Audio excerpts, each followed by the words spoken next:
So how do you share live location on the iPhone?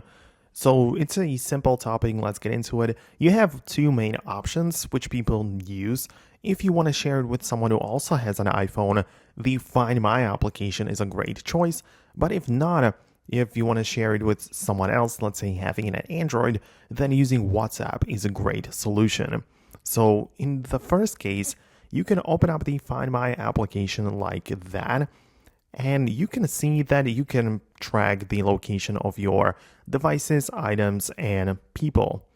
And if you go to the people section, you can click on Start Sharing Location, and it will pull up the list of some common contacts who also happen to have an iPhone, right? And you can just give them like permission to track your current location, which is like sharing it live.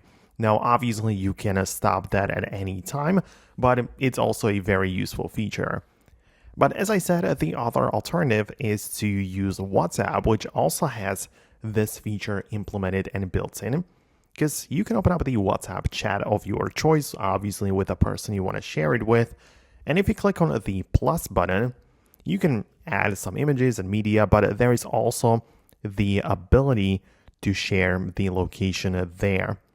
So you can see that we have either the current location or the live location, right? So you can see you can send the location or click on share live, and it will actually move as you move. And it's very useful, especially as I said, if you don't want to use the Find My solution.